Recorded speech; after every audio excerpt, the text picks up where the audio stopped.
go to a so-called holy man, pious man, and this pious man says, I will give you an amulet to tie around your neck, and this amulet is Surah Yasin.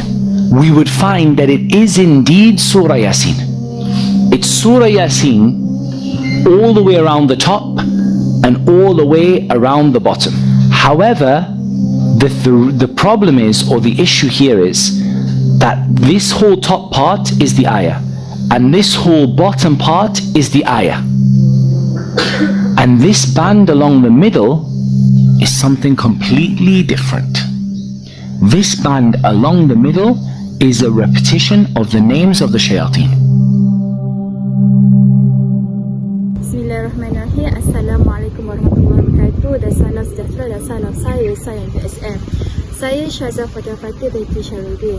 Okey, video yang telah ditayangkan sebentar tadi adalah pengenalan kepada tajuk yang ingin saya sampaikan, iaitu penggunaan wafak menurut akidah Islam.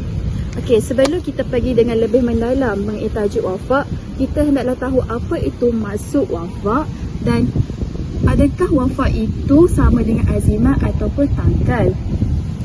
Wafak adalah tulisan yang ditulis dalam bentuk simbol, gambar rajah, nombor atau huruf yang tertentu di mana ia membawa maksud yang tertentu. Penghasilan wafak adalah dari bahasa Suryani, Ibrani, hieroglif atau huruf hijaiyah. Penggunaan wafak membawa kepada niat yang tertentu seperti pengasihan, kekuatan, amalan kebatinan, perlindungan dan sebagainya. Manakala tangkai diartikan benda yang digunakan bagi menolak bala seperti penyakit, menghalau jin, hantu dan atau lain-lain.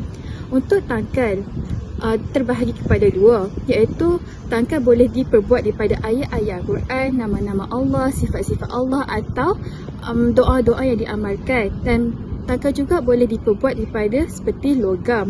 Dan untuk azimat pula, bahan yang terdiri daripada tulisan yang tulis pada kertas, kain, keratan kayu tertentu dan dipakai pada bahagian tertentu tubuh yang dianggap sebagai mempunyai tempat sakti dan boleh mengelak penyakit serta bencana.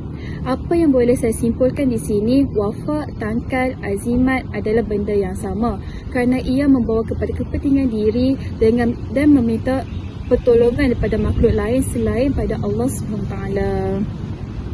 Okey, seterusnya persoalan kedua adalah bagaimana mula wujudnya wafak, tangkal, azimat ini. Okey, penggunaan tangkal, azimat dan wafak sudah lama bertapak dalam kehidupan manusia. Catatan sejarah tamadun Mesir kuno menunjukkan hampir semua penduduk ketika itu memakai tangkal dan azimat sebagai perlindungan.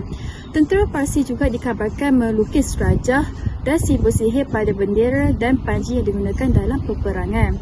Menurut William Shaw dalam bukunya Aspect of Malaysian Magic, tangkal dan azimat kebal pernah digunakan dalam peperangan ketika menentang Portugis pada zaman Kesultanan Melayu Melaka.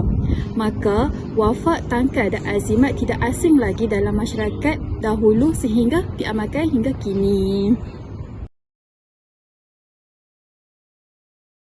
Boleh Cik Kadi tunjuk contoh-contoh wafak-wafak yang pernah anda ambil daripada pesakit-pesakit anda lah. Boleh kongsi. Antaranya seperti apa tu? Okey, yang satu ni baju Casey.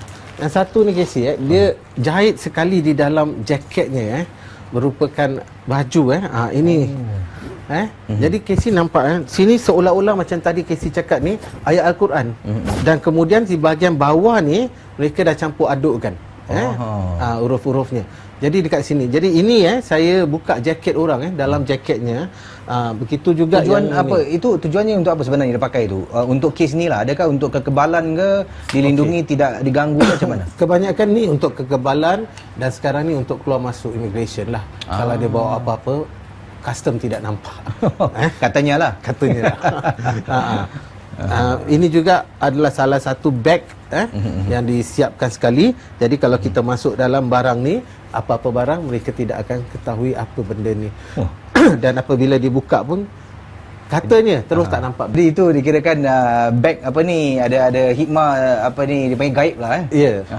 Begitu juga gini Casey, ini untuk dipakai dekat pinggang dah disiapkan. Berapa lipatan tu? Yang ada. Selalunya dia ambil ganjil 2, 4, 6, 7, 5 atau 3. Selalunya mereka ambil ganjil. Bayi-bayi juga mak-mak kita, nenek-nenek kita suka pakaikan tangkal warna kuning yang disimpul-simpul tu. Ya. Itu juga sebagai satu wafak. Ini ada seperti Oh, ini, Casey cakap bayi-bayi ataupun dibuatkan macam bantal diselitkan. Selalunya dulu bila dia pakai barut kat depan barutnya terjojol ginilah.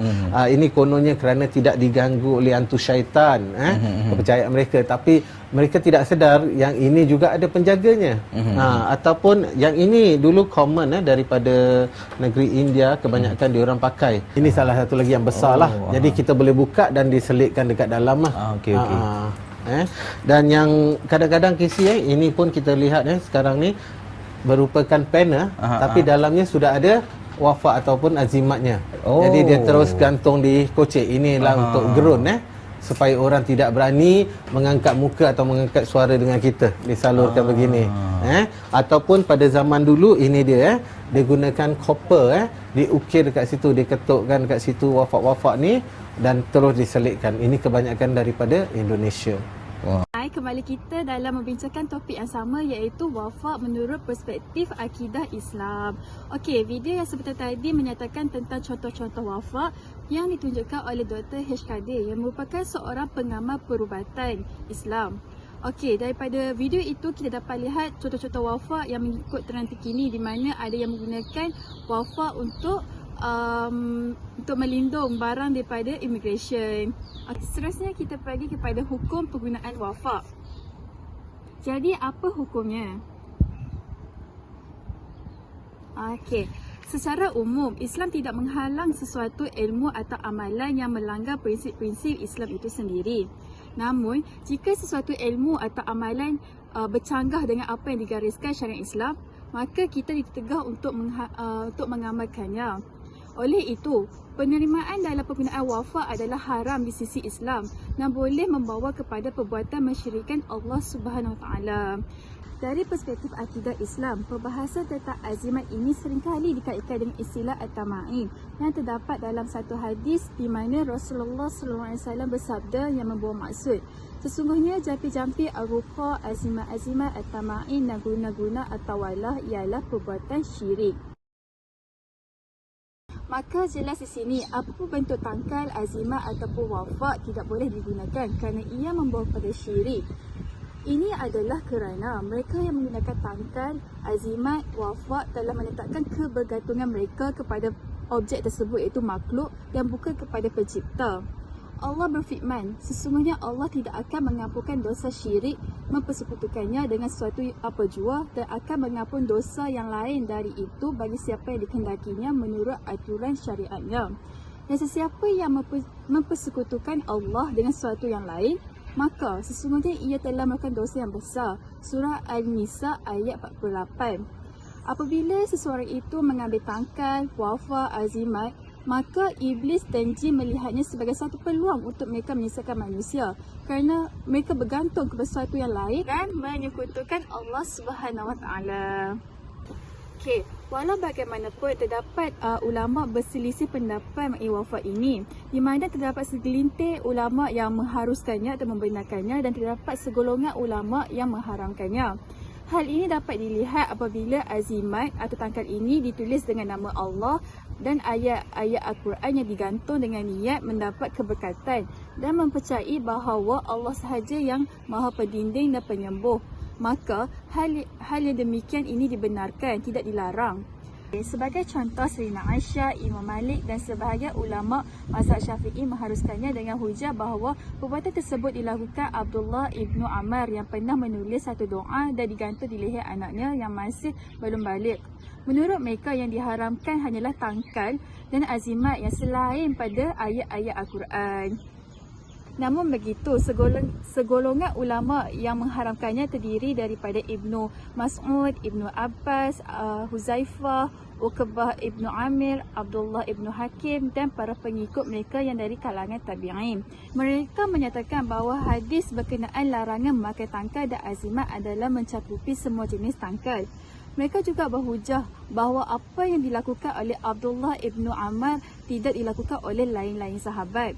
Ianya dilakukan untuk anaknya yang masih kecil yang tidak mampu membaca atau menghafal, sedangkan untuk orang dewasa tidak sebegitu. Selain itu, berpegang kepada hukum haram adalah bertujuan untuk pencegahan daripada terjebak menggunakan azimat yang tidak dibolehkan dan alasan seterusnya supaya ayat Al-Quran tidak terhina dan dibawa masuk ke tempat yang tidak sepatutnya seperti tandas. Maka dalam hal ini jelas menampakkan perselisihan pandangan dalam hal penggunaan azimat yang mempunyai ayat Al-Quran dan masing-masing mempunyai hujah yang tersendiri. Dalam masa yang sama, adakah wafak boleh dikaitkan dengan kena tulah? Okey, wafak dan kena tulah adalah perkara berbeza, di mana mereka tidak sama kerana wafak, tangkai dan azimat adalah sesuatu benda yang digunakan untuk mengelak diri pada kena tulah iaitu kejadian malang. Namun, kedua-dua boleh membawa akidah seseorang itu terpesong, di mana ia mempunyai unsur syirik dan khurafat. Berdasarkan penulis Taufik Kanan dalam bukunya The Decipherment of Arabic Talisman yang mentafsir makna surah Al-Fatihah dalam wafak, di mana beliau menyatakan bahawa surah Al-Fatihah mempunyai 7 ayat yang mewakili 7 syurga, 7 dunia, 7 planet, 7 hari dalam seminggu. Selain itu, terdapat surah-surah yang digunakan sebagai pelindung ataupun menolak bala. Malahan, terdapat nama-nama malaikat dan jin ditulis dalam wafak untuk kegunaan tertentu. Setiap ayat, rahsia, abjad dan nombor digunakan dalam wafak telah ditafsir dalam buku beliau iaitu yang ditulis oleh penulis Taufik.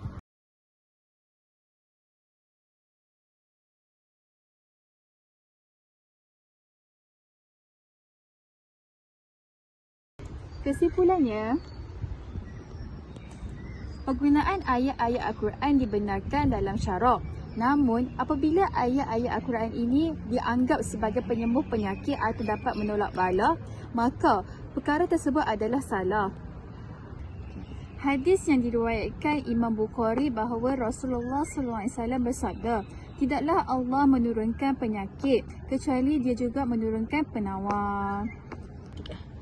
Selain itu, masyarakat perlu peka dan tidak mudah tertipu dengan tulisan-tulisan jawi atau nama-nama malaikat, nama-nama Allah, sifat-sifat Allah yang dituliskan dalam wafak tanpa menyelidik terlebih dahulu dan menerima bulat-bulat. Sebaiknya, cara yang terbaik yang perlu dilakukan adalah dengan sentiasa berdoa, takwa dan tawakal kepada Allah supaya diberi kesembuhan, perlindungan, rezeki atau perkara-perkara yang diingini.